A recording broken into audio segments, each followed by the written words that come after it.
Before we start, have we answered Dave? No, we haven't. Do that first. So I will do that, and then you will start us up, because you can do that. You do that nowadays. I start you up? Yes, start us up, please. Okay. You can get the intro here, and then we can go. Okay? Okay.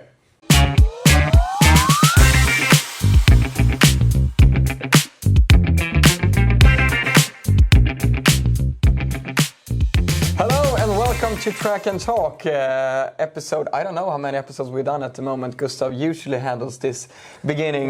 This is the start of every episode. So. Yeah, but this is because this is us from the past. Yes.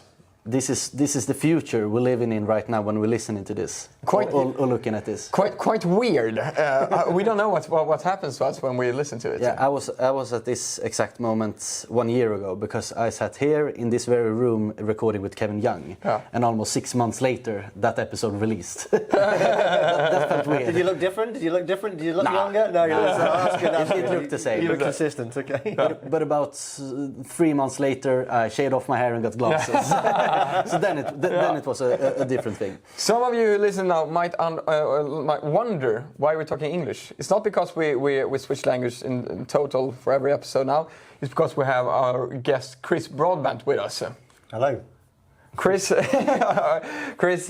those of you who doesn't know you, who are you? I'm Chris Broadbent. I'm the chief editor of European Athletics. So I'm involved with the federation, the European-wide federation. And it's a big year for us because it's Birmingham European Championships this year. So, yeah, a big year ahead. Yeah.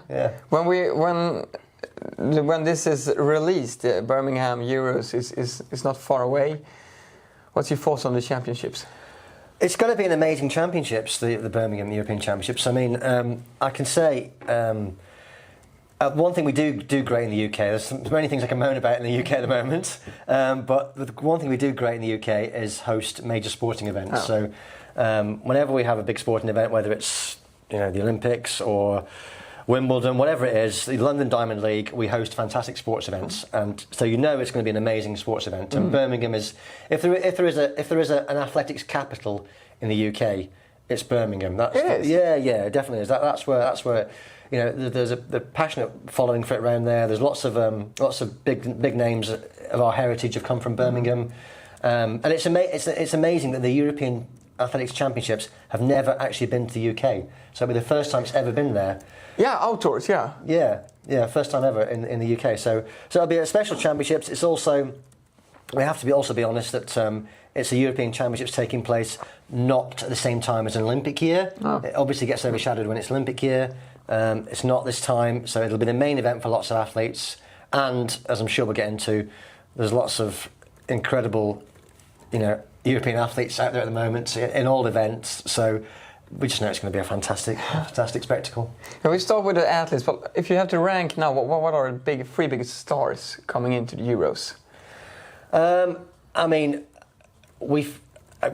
from the UK perspective, Keely Hodgkins is massive. She's a household name in the UK. She's successful. She wins the Olympics. She breaks world records. She looks good. It's a factor in today's sport. She looks good. She speaks well. She's a major star. How big is she? I would say she is a household name. I mean, athletics is still a minority sport in the UK. I would say it's still not many athletes cut through with the general public, but she does. The benchmark is if an athlete is if they win the Olympics, then they really cut through with the general public, and she did, and she won BBC Sports Personality of the Year, which sounds like really old-fashioned, but if you win that, you are that's you as the top sports person in Britain that year, and she won that. She's well known, and she will get on the front pages of newspapers, and she's well known. Yeah, she's popular. So she's obviously be a big star of it. Mondo will be a big star now. He's obviously a big international star, so he's very, very popular. And we're hoping. He hasn't got many things he hasn't achieved in his career, but the one thing he hasn't achieved in his career is breaking a world record at the European Athletics Championships. So it's difficult to find one thing he hasn't done, but that's one thing he hasn't done. So hopefully, fingers crossed, he can do that in Birmingham. And I mean, it's difficult to narrow it down to 3 stars, but if Ingebrigtsen if he gets his fitness back and comes back, then he's obviously a big star. And he's well known in the UK. I think he's he's just box office, isn't he? I mean, he's willing to have a go all the time, isn't he? So if he comes back, then he'll be big news. And can I squeeze one more in as well? Yes. Femke Bol is also a major star as well. So she's also well known in the UK as well. And from a European athletics perspective as well, whenever we put out Femke Bol content or stories, the interest is there. She's really popular. Yeah. Why do you think she's that popular? I was thinking about this. I think she is like that. She is relatable because she's like that girl next door. Do you have that saying in this country? Like she's got that girl next door. I think we actually say girl next door. She's like that girl next door. Like she doesn't look like a. Some of the athletes are like Marvel superheroes, and she's not quite like that. There's something very normal about her, and yet she's a fantastic athlete. The other thing is as well, everyone loves the 4x400 metre relay. Everyone loves that, and she's like the ultimate anchor leg runner, isn't she? Winning it on the last leg. So I think that's why she's so popular. I think, yeah. But the European Athletic Championships takes place in Birmingham on the 10th to 16th of August. Sweden, obviously, has great hopes in Armand Duplantis. That's the solid gold medal that is expected by this point. But other than that, there is several good medal chances for Sweden. In what sense do you think, from your perspective, that Mondo has a good I can't even speak now. An important place for the marketing of the competition, because you have this huge star. Because in the Sweden perspective, he sells the tickets basically to Bauhausgalan and a lot of the meets. What is your perspective on that for the Europeans? Yeah, he's a big star. I mean, we want British athletes to succeed, but the big international stars are also massive for it. I think there is even a special £6.31 ticket a Mondo price ticket for some of the sessions. He's a big star. He's bigger. He is the sport's biggest star. Let's be honest about it. He is the sport's biggest star. So he is a big part of the marketing. I think, and the thing is with him, he also, what's great about him, he delivers every time, doesn't he? He delivers every time. Yes. I'm a fan of I work in the sport. I'm lucky, but I'm a fan of the sport. And you watch him at the Olympics and the World Champs, think and all eyes are on him. Not just to win a gold medal. Come on, break the world record as well. Make it even better, and he does it. And it's he's amazing that way. I can't think of another sports person from any sport who has that expectation and just consistently delivers it every time. So he's a special athlete. Yeah. We spoke about he's really relentless. What we said, he just goes for it every time. He wants to give the audience the world record. No, he's a special guy, and I think he's obviously he's physically incredible what he does, but his mentality as well to be just that consistently, relentlessly winning all the time is I think we're in the midst of a very special career, and it's easy to get a bit to normalise it and get a bit used to it, but once he's gone, it'll be like there'll be a big gap there. How would you rank him in the history of track and field athletes? Oh gosh, I mean, well, I think like I said earlier, it's getting to the point now where it's difficult to say what's left to achieve. I mean, he's just ticking every single box. I remember coming to the Stockholm Diamond League last year and him saying that one of the gaps on my CV is breaking the world record in my hometown, Stockholm, and he did that and he filled that, and he's just filling every single. There's no gaps, and the CV is flawless. Even someone like even say Usain Bolt, who I think most people would regard as like the Muhammad Ali of athletics. He's like the greatest. And there's something in that. There's something special about the men's 100 metres, the fastest man in the world. We can all relate to that. But even he, there was things like, if you were being really, really picky, you could say he didn't quite finish with a gold medal. At the start of his career, he wasn't quite as dedicated as what he could have been. He was just not getting to. He was missing out on medals and things at the start of his career. He possibly could have got a bit faster at 200 metres. We've been really fussy now, but you can be really picky, but with Mondo, you look at his career and go, flawless. It'll be too perfect almost. It's perfect. It's crazy. Yeah. So, yeah, he's got to be in the conversation as if the greatest athlete ever. Yeah. 10th to the 16th of August, Birmingham. What kind of host city is Birmingham? Would you say as a Englishman? Birmingham. It's. I've got to be diplomatic here. I lived in Birmingham for a short while, so Birmingham's one of those places in the country that doesn't have a great reputation. It's got sort of a bit of a stigma about it. It's not the prettiest city in England. If you're a tourist, I wouldn't recommend going to Birmingham as one of your stops in the UK.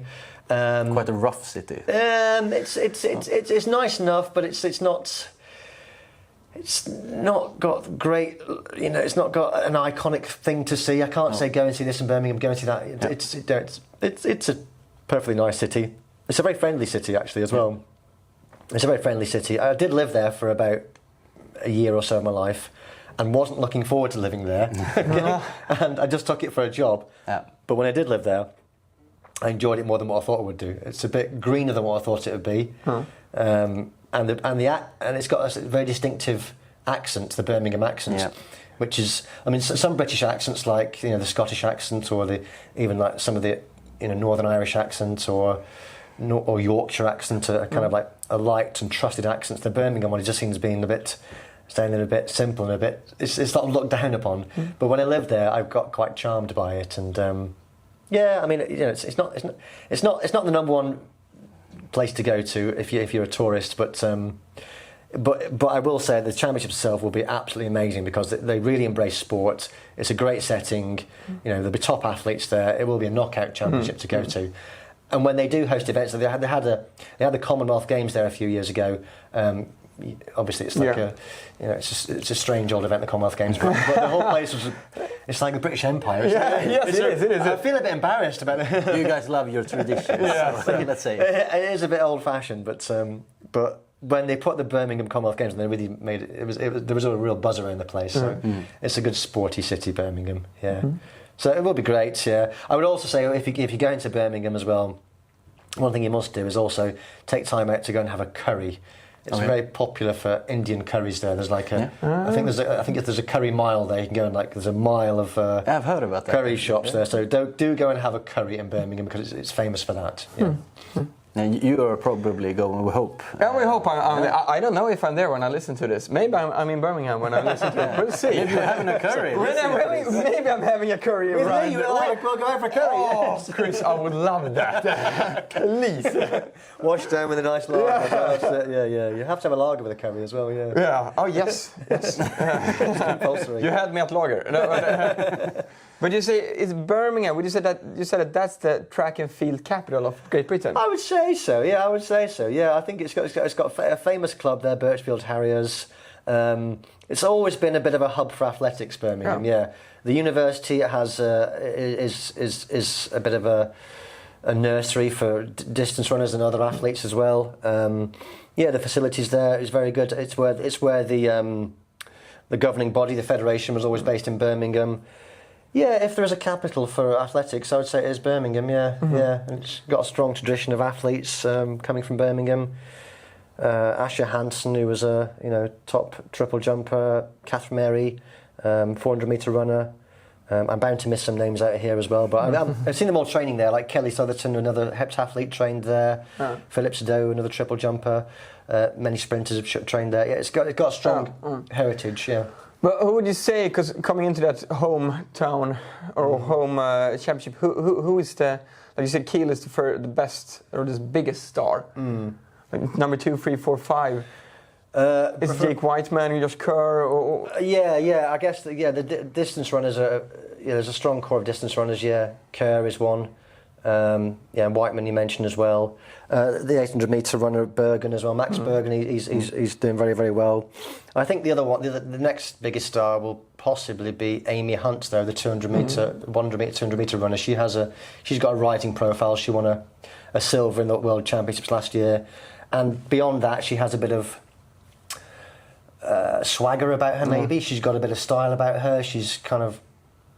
I wouldn't say she deliberately markets herself this way, but she's kind of, she's got a bit of personality, a bit of presence about her. You know, she likes to preen to the camera, and you know, she plays the game, and she's a good-looking girl, and I think she'll be a big star as well. Yeah. Yeah. What's your view on British athletics at the moment? What's the view? Yeah.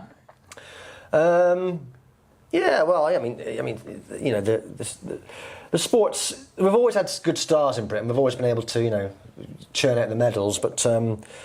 Yeah, the sport is not quite as big as what it could be in Britain. I think it's still, you know, it's still struggling. Like a lot of sports, it's struggling with football is just massive. It's just getting bigger and bigger all the time. Especially this year. Yeah, it's a World Cup year as well. Yeah, but it's still one of those sports that people do pay attention to. Like, you know, when the major championships come around, you know, it's shown on the BBC and people get into it, you know. I wouldn't say people go to athletics all the time or follow the sport all year round, but the general public will turn on to it for the major championships. You know, they will watch the Europeans and the Worlds and the Olympics and really get into it. And, you know, most of my friends are not into athletics, but when these events come round, they want to talk to me about athletics. So there is still that casual, the big base of casual fans in the country. Yeah. And the view on the European Championships as well, because it is a European Championship, it's not a World Championship. A lot of world stars are not competing for the European Championship, but it feels exciting still, right? The European Championship, but it hasn't always been that way. No. I think a lot of the stars now, European stars, every single event area. You might have said at one point, like, you know, the distance races were, you know, the top European distance races were not really competitive at world level. But now we have, you know, Jakob Ingebrigtsen, you know, Jimmy Gressier, you know, Josh Kerr, you know, Anders Almgren, all these go to the global level and win medals there. So I think that's really, really important as well.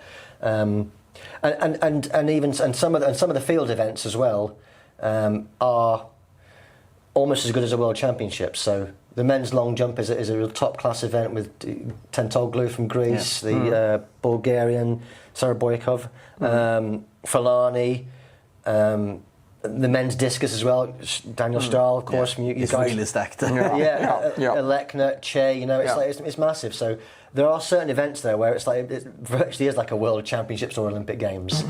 It feels like a golden era for European athletics.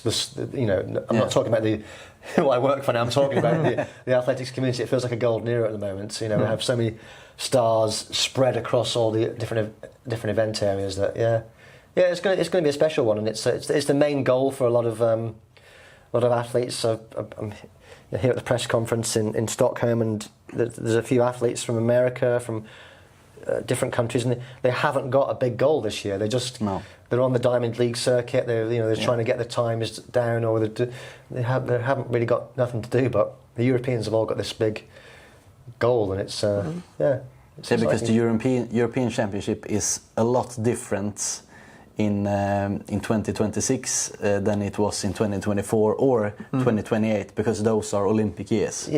It's a massive thing, because the European Championships during Olympic years is something else. It becomes like a sort of part of the build up to the Olympics. It becomes like a good goal in its own right, but it becomes athletes build it. You can't. I'd be lying to say otherwise. The Olympics is everyone's main goal, so it's their main goal. So it's part of their build up.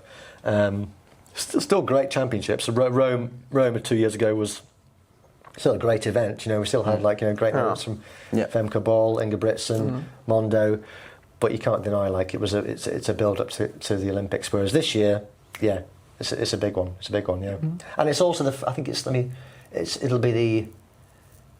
the first one in a non-Olympic year since 2018. So it's a big gap. It's pre-pandemic, so it's a big gap. This will be an 8-year gap since we've had one that's not coincided with another major championships. Feels like ages ago. Mondo's breakthrough. It's 8 years ago. Wow. Berlin 2018. It's funny looking at pictures of that, and you see that was a breakthrough for Mondo and Ingebrigtsen, and they're like little boys then, you know, compared to what they are now. And they were very young, I think. Yeah, definitely. Yeah, they're the same age as us. Yeah, exactly. So Monday is the same as me, and Jacob is the same as you. Yeah. So Ingebrigtsen was like 17 at the time, I think. And Mondo would have been how old? Mondo was 18. Yeah. I mean, that's so young, isn't it? You know. Yeah. It's insane. How was that breakthrough for? Because we're Swedes. We're like, this is insane. What's going on? Yeah.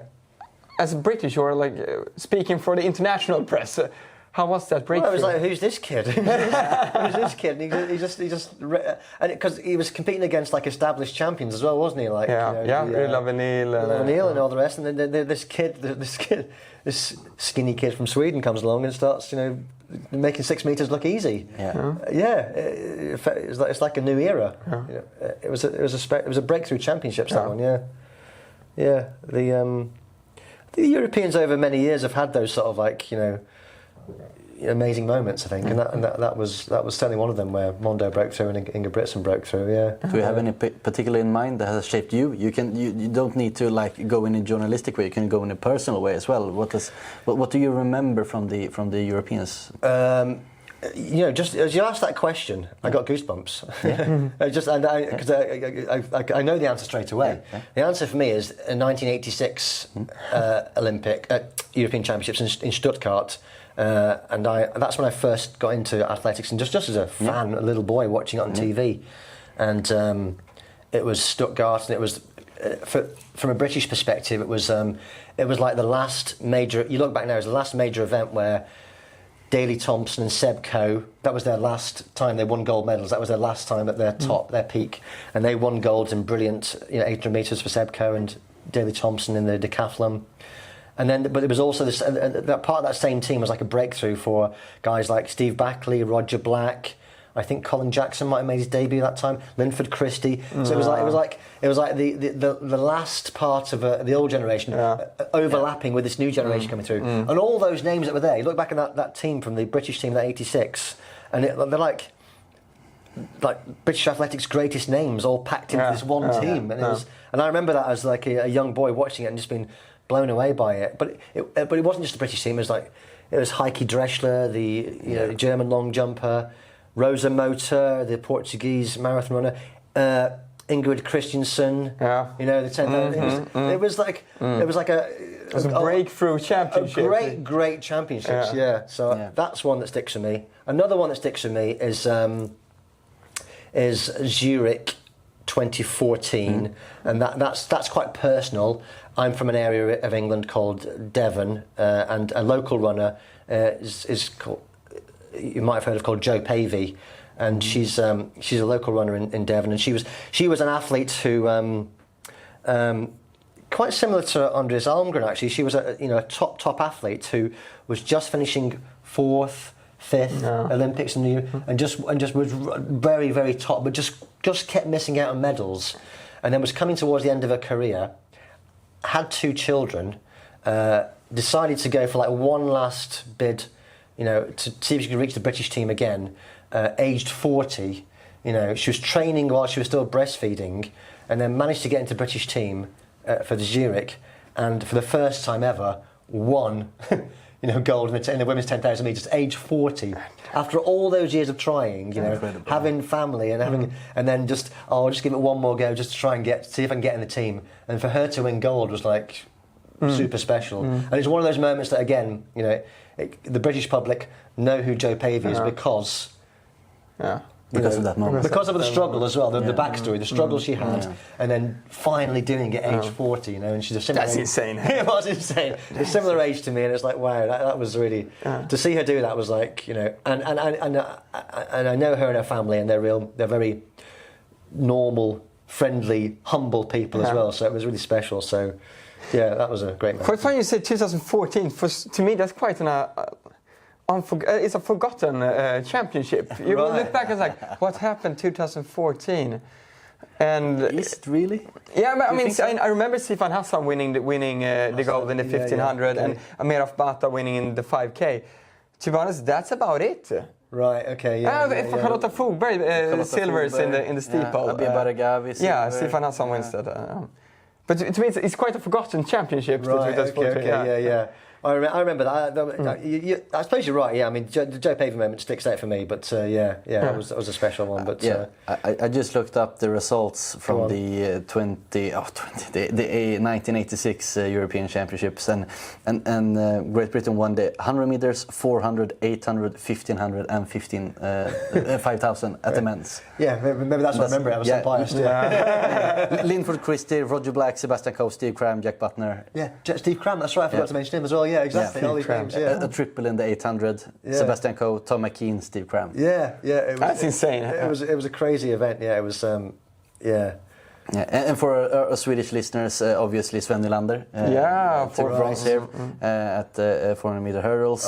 And then we got 2 race walk medals. Right. Perseus Karlström's mother, then called Siv Vera Ebanez, Siv Karlström now, took a bronze, and Ann Jansson took the silver. So 3 Swedish medals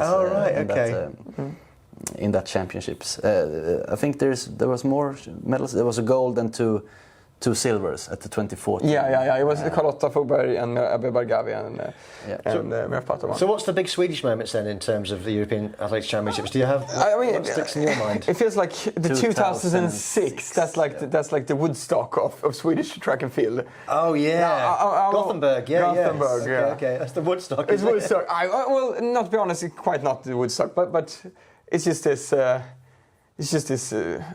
Championship where everything happened. Do you know the story about the cocaine scandal? No, I don't know. No, it's everything. You know, Patrick Sjöberg, the high jumper, and Sven Nylander got caught doing cocaine. They were not competing. They were retired, but still they got caught being on drugs. And it was this scandal with one of the shot putters who was drunk. During after he competed, and then it was this glorious championship as well for Sweden, where there was it 4 golds? It's the best ever, and it was 3 golds. 3 golds. Let me guess. I'm going to try and guess those. Okay, so Kluft. Yes. On the championship. Christian Olsen. Yes. I'm going to go. I could go. Kalur? Yes. I thought you were going to say Stefan Holm. Great I think job. it was cool. I was between Holm at home and Bergqvist, but no. Okay, gotcha. Holm took bronze, and so did Bergqvist. Right. Okay. Bergqvist. And we have Johan Wisman medal in silver medal, and Mustafa Mohammed is 4th in the steeple, and it was sold out every day. I've never been to Gothenburg. I've always wanted to go to the Gothenburg Stadium.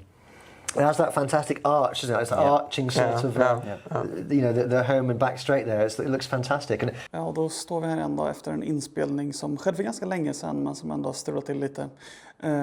Kameran som jag vid detta tillfället använde ville inte samarbeta riktigt. Den slutade spela in utan att ge någon förvarning på det. Så här någonstans så pratar de vidare om Göteborg och kommer in på Gustav som har sprungit på Ullevi. Och vad som hände där har vi hört innan, men här får ni höra det i en lite längre, mer utredande version.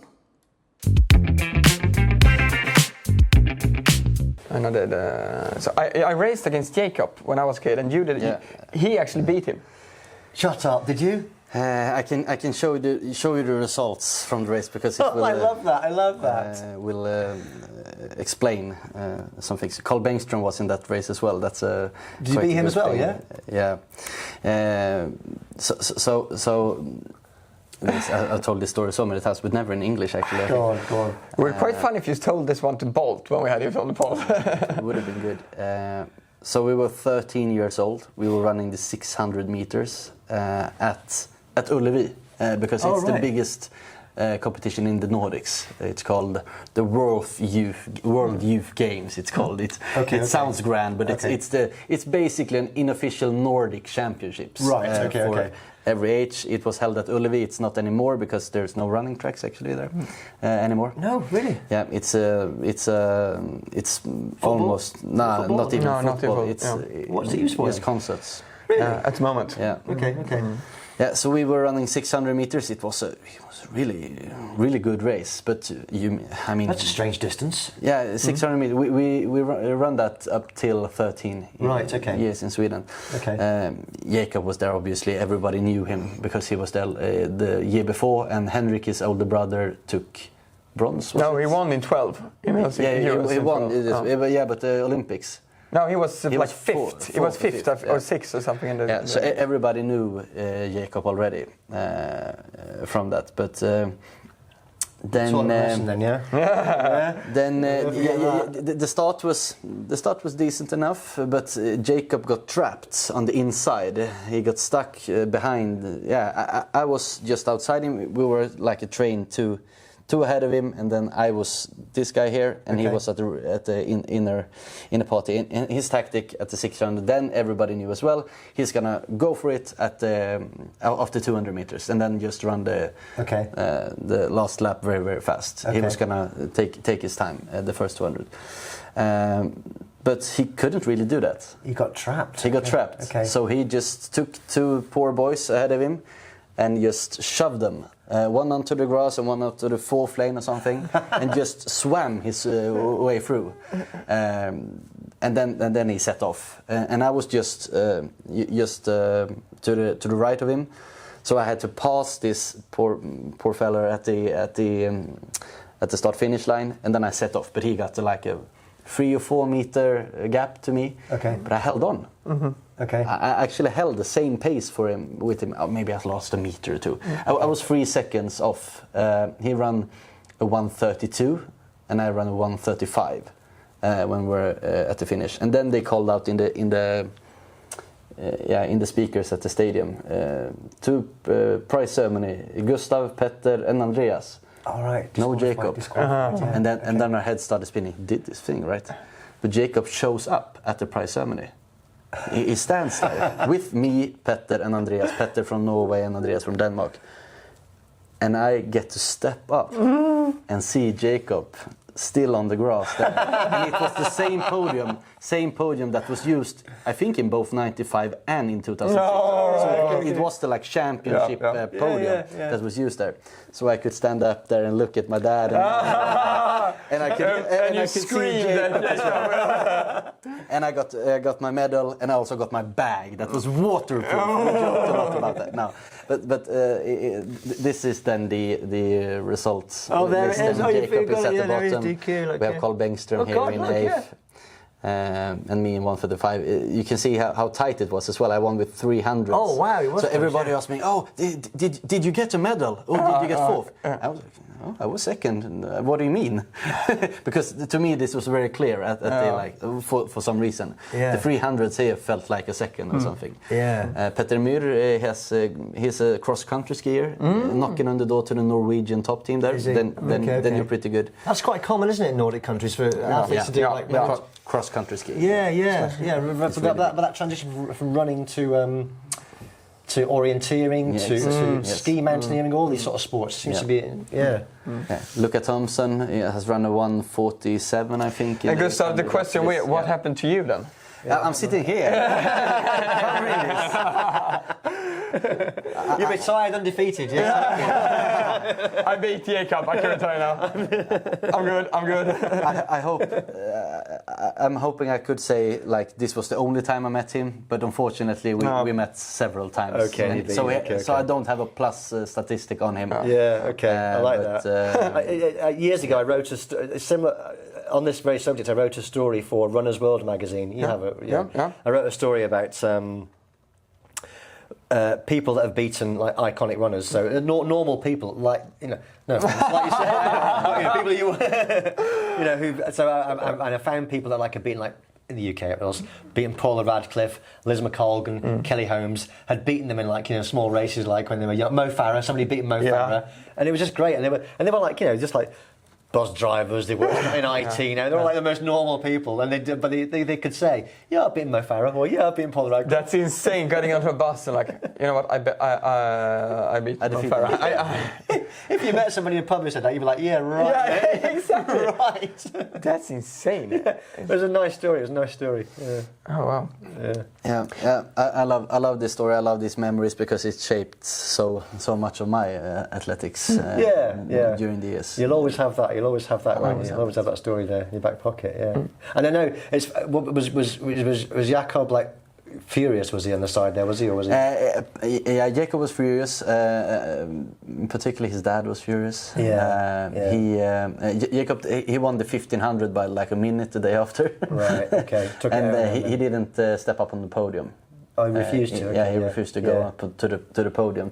He got his medal down on the grass because he got disqualified the day early, and that's not a decision a 13-year-old makes. I think so. Okay. I think probably Gert Arne was influential in that, and I got told off massively by Gert Arne because they thought that we had handed in a protest. But this was the officials that made the decision, there was no protest because we were 13. I mean, we wasn't gonna do a protest. I mean, if you want to play a bit dirty, should do it and pay the price later on or something like that. Yeah. But so I was quite short. I had shorter than everyone else. Back then, I'm still almost that. So he just stood above me and pointed with the finger and was quite aggressive actually. And then he spoke 1 year later when they came back.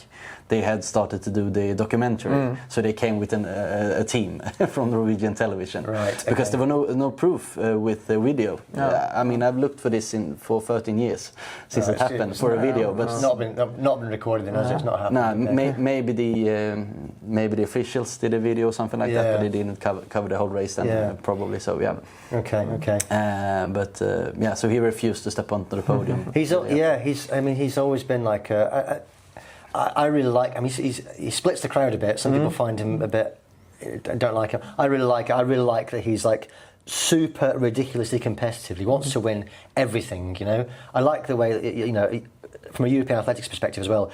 He rocks up to the European cross country every year. He rocks up. I love he rocks up. He does all the events. He does events that if he wanted to be selfish about it, he could just do the 5,000 meters or. But he challenges himself every time. Yeah, and he always competes. He goes to the Diamond Leagues around the world, and he competes, and he tries to break the world record on distances that matters. Yeah, he does it on the mile and the 3K, and I mean, he's willing to put himself out there to be shot down, and I really like that about him. He's super competitive. You know, he doesn't always win. But that's what makes him interesting. You know, he puts himself into difficult situations where he might not win. I think he's fantastic. You know, and I just hope he gets his fitness back, because when he's not around, it's noticeable. Like he's a proper box office star. Like he's and at 1,500 meters, which is the distance at the moment. It is. And when he's not there, I mean, one of the biggest stars is out. Yeah, it has become a really fascinating event, doesn't it? It has, because the crown is for everyone at the moment. Yeah, it used to be Jacob's. It used to be Chariots before Jacob, and now it's just when Jacob got dethroned. I say in 2023. I think he still had it back going into Budapest, maybe even to the Olympics. But after the Olympics, it's just up to it's everyone's race every time they step out on the line. And you can never predict it, can you? Never predict it. I mean, I wouldn't have said Nada last year. No chance. You know. There's so many contenders there. Hocker, Kerr, Whiteman. It's just Pilström. I mean, in the right race, Pilström can medal. Yeah, it's a Swede. Yeah, we. He can. Yeah, he can. Going to the La Roche as well. La Roche is. And that's what I thought going into last year's final. I was like, he's gonna pick up the throne. He's gonna. Is his time now? He's the new Inga Britson. Yes, the dynasty starts now. A lot of people thought that. Yeah, but it's. No, it is the most exciting event, I think, at the moment. It's proper sit down and get your popcorn and watch this. It is. Going to the women's side as well. Kiel Hutchinson have been running the 400. Yeah. How would she do at the 1500? I ask both for you. Yeah. To be honest, I think it's getting harder and harder in general for 800 meters runners to be in the 1500. I think it's we're working towards more being an 4 and 8 and a 15 and 5. We've been going that way since Ingebrigtsen's breakthrough.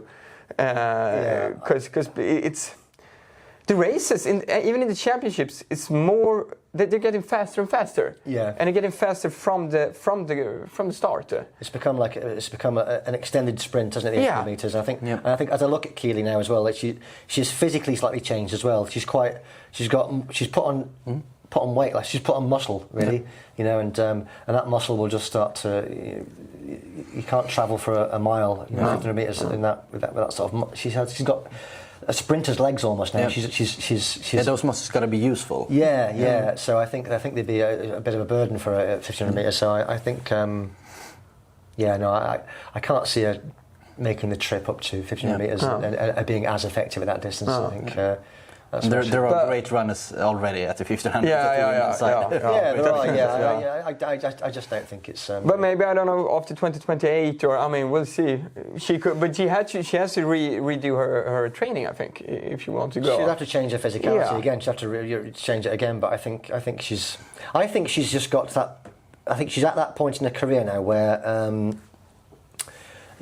I was thinking about this, and I think particularly because Femke Bol stepping into the 800 meters makes it like I thought. Oh, that could be interesting. I wonder if Femke Bol can challenge Keely. I don't think that anymore. I think what Keely showed us in the indoor season has took her on to a new level, and I think someone like Femke Bol will just not be able to go with it. She's setting new standards now at 800 metres. I'd love her to break the world record this year because it is one of those tainted world records. It's one of those world records that we all know in our heart of hearts is not an authentic world record from a drug-tainted era. But I think Keely Hodgkinson's got to the point in her career now where she's almost moved into that where Sydney McLaughlin was or is. You know, she's almost unbeatable. She's at an absolute peak. You know, she's almost unbeatable. I think she just looks. But, sorry to interrupt, but I feel I have the same. I mean, I think the same of her. Like she's gonna win everything. But the fact is, she's only won like the Olympics. If you look out outside of Europe. Yeah. She's still got things to win. She's still got to win the World Athletics Championships. Outdoors. She has definitely got things to do. I think she will. I think it'll come. I think she's matured as well, though. I think as a person as well, she was very, very young when she first broke through and won, Olympics. Was it silver she won in Tokyo? She won silver behind Athing Mu. Very young then, very young. I think she just seems like mature. She's matured into it now. I think next few years. I see her breaking the world record. I see her win the world championships. I see her retaining her Olympic title. You know, I could be wrong. Replay this in a few years. See how ridiculous I sound. Italy had a tremendous home championship in 2024. They really, really delivered. What would be a success for British athletics at an home event like the Euros this year? I'll be plucking numbers out of the air, but it isn't going to be the same level as what Italy did. I mean, I was in Rome, and it was it really defined the championships. It was just Italian success after success. You know, Battacletti, Jacob, Marcel Jacobs, Tamberi was a great moment as well. I think. He's still competing, but I feel like he's coming towards the end of his career now. And it was, I could be wrong, that felt like it could have been his last hurrah, maybe, in front of his home crowd there, winning with a championship record. I don't think Great Britain will do what Italy did at that. What are the numbers? 70? I don't remember. I don't have them in. It was a crazy. I just remember that it was because I was sitting in the production room for Swedish television. It was just Italy upon Italy. And events like they won the women's hammer. They won events that you wouldn't typically think they would win. Yeah, it was just a dream championship for them. I don't see Great Britain doing the same. I think we're plucking a number out of the air. Britain will always contend for like the relay medals. So you got to think they'll win medals in 5 of those disciplines. I would say. I would guess. Keely's almost a banker, training partner. Georgia Hunter-Bell in the 1500 metres. She seems pretty safe bet. Amy Hunt seems a good bet. Men's middle distance races as well. Matthew Hudson-Smith. Hudson-Smith as well, yeah. a zoo in the sprints, but that's competitive as well. I mean, if they won like 4 or 5 gold and about 10 to 12 medals, feels like that's good. I think. Yeah. Is there any discussion that there needs? I mean, in a broader sense, not just this year.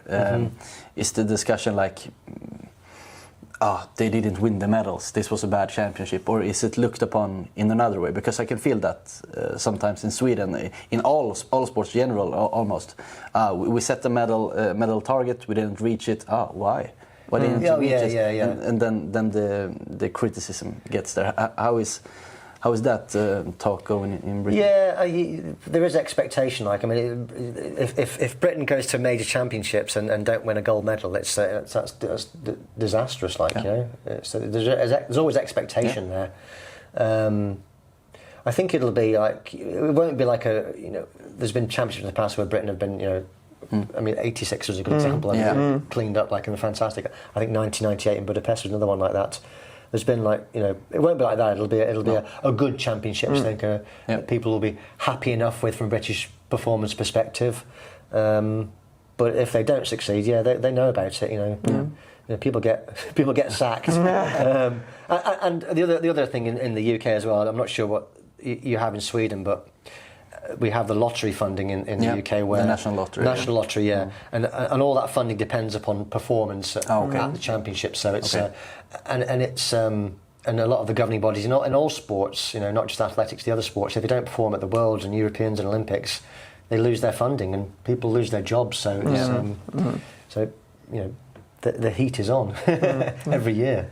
And the British has been really crushing it with a lot of championships as well. We've been to Glasgow a lot in Scotland with the indoor championships. We went to London a few years ago.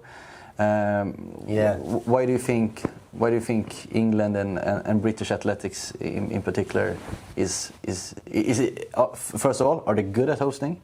Yes. I think that's one thing that there are things wrong in the UK. I'm not going to get into politics, but things that are wrong.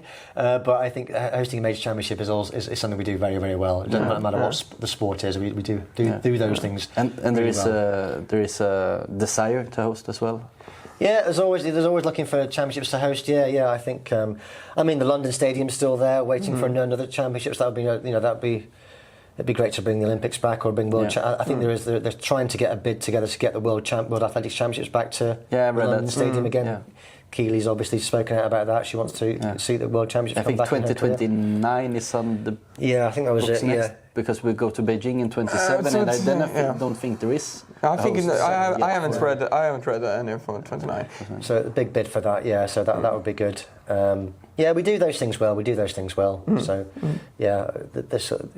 Birmingham will be great, and we do those events well. And when we host them, the home team tends to rise to the occasion. I think we'll probably do it again in Birmingham. Yeah.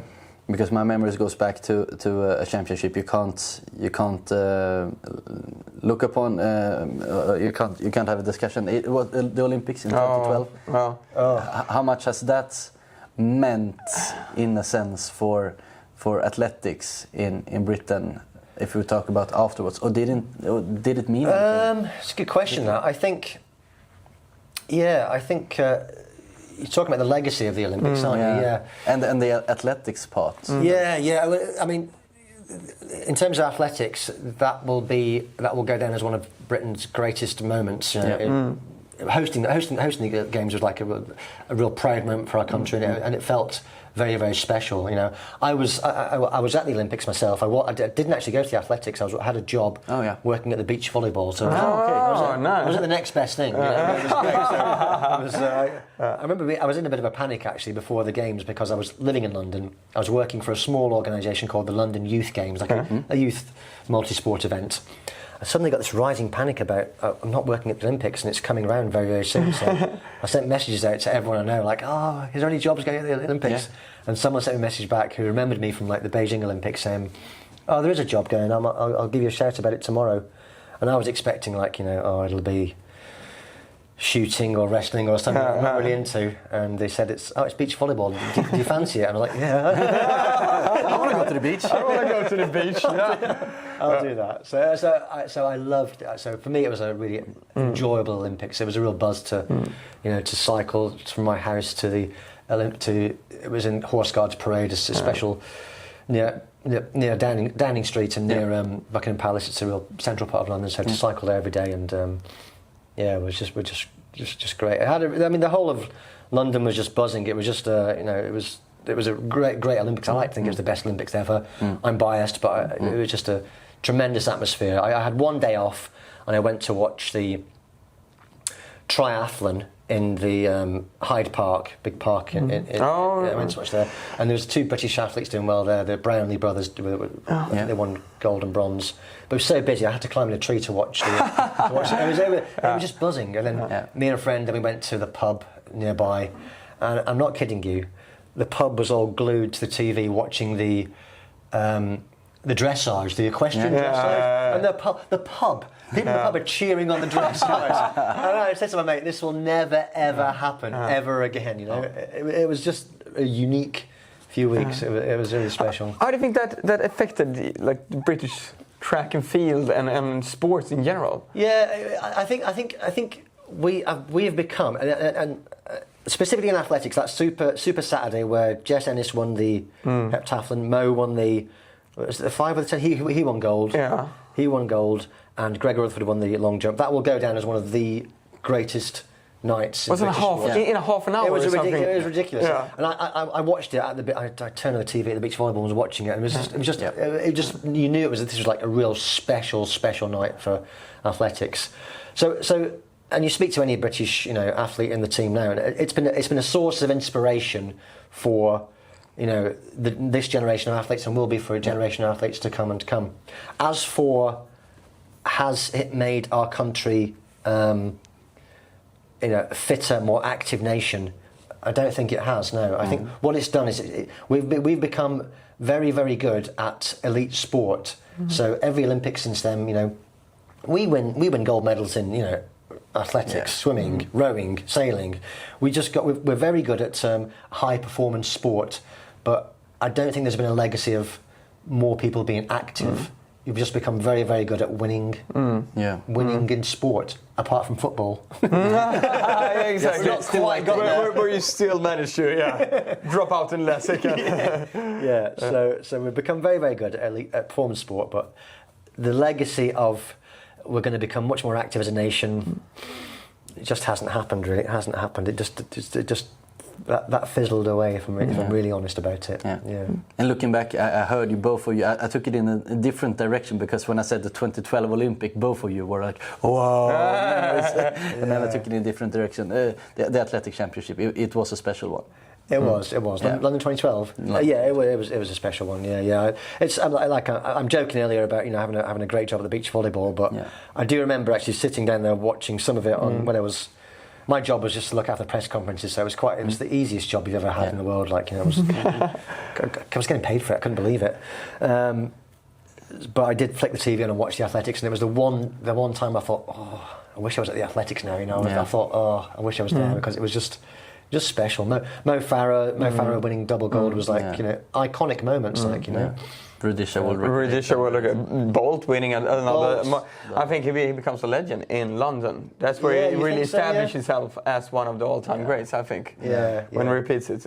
Yeah, it was a special. Yeah, and I remember. I think it was the last night there where. I think Bolt would have won the relay with Jamaica, and Mo would have won his last medal, probably the 5,000 metres, maybe. I can't remember the name. Probably the 5.